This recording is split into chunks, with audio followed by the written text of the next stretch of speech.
An American Air Force officer who was missing after Iran downed a fighter jet has been rescued. President Donald Trump confirmed that the mission was successful and that the officer is injured but safe.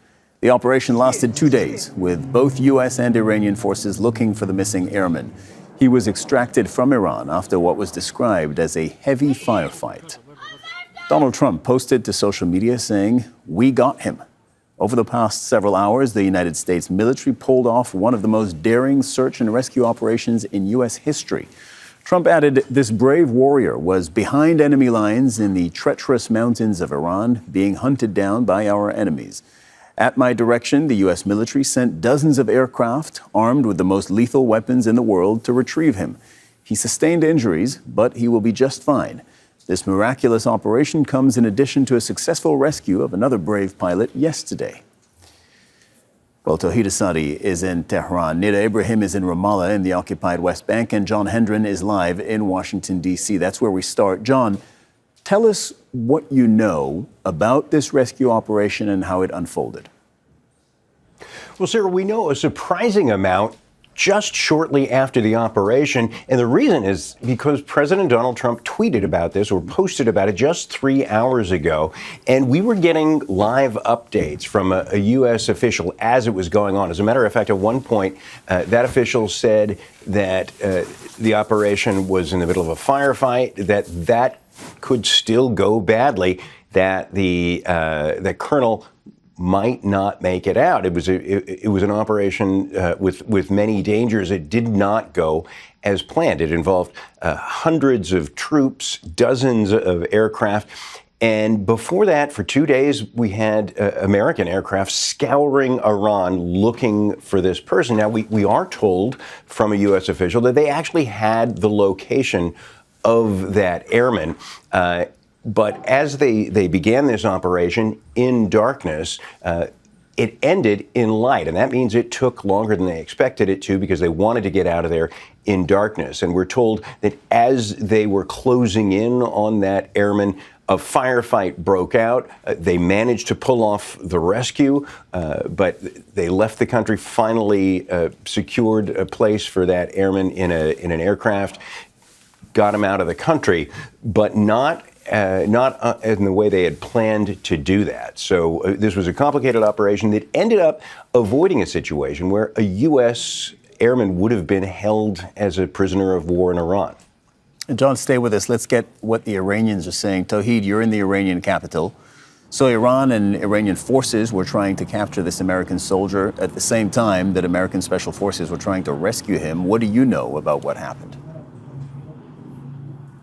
Well, not just the Iranian forces, but the local residents, as from the very first hours in the province of Kokiluya and Boyr located in the western parts where this fighter jet was down. The Iranian state TV came out with a report even setting an award for a person who can catch or provide any information regarding these pilots. And obviously, so far, we don't have any reaction to this recent statement by the U.S. President Donald Trump, but still, we've got this report from the same province about 9 people being killed, and that might be associated with the any sort of obviously confrontation between the U.S. forces trying to rescue and the local forces who were trying, in a sense, to capture the pilot. Of course, we also know that Iran is saying right now that a C-130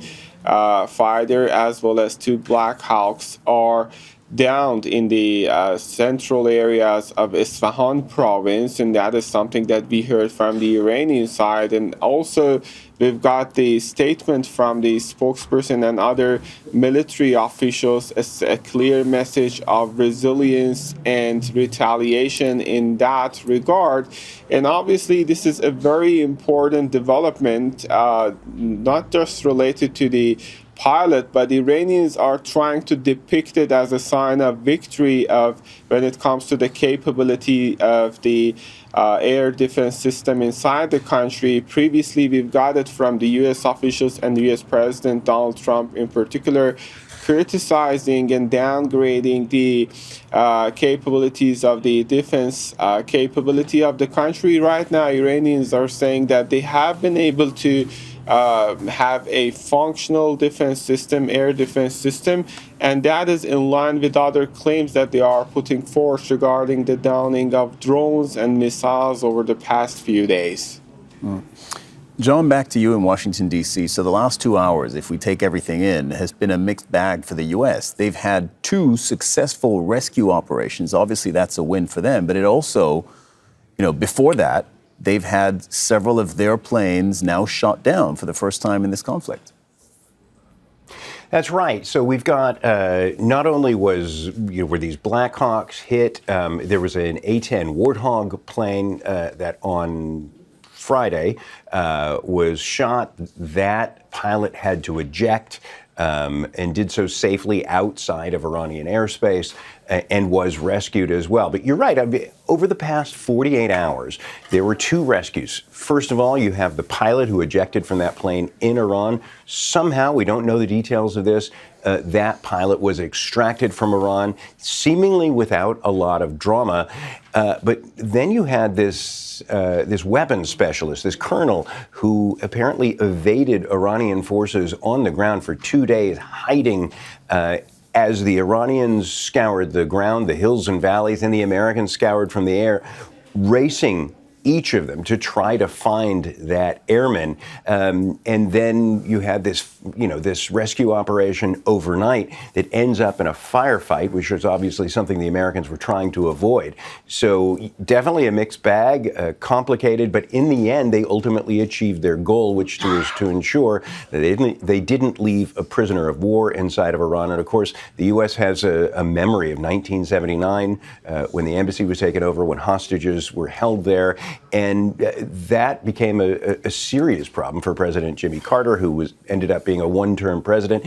And while the stakes here are lives on both sides, politically the stakes for President Trump and his party are enormous. It's an unpopular war, and he is, by all outward signs, trying to get the U.S. out of there. And this is really just continuing a complicated situation that's made the U.S. Have difficulty trying to extract itself. Yeah, the situation might get even more complicated.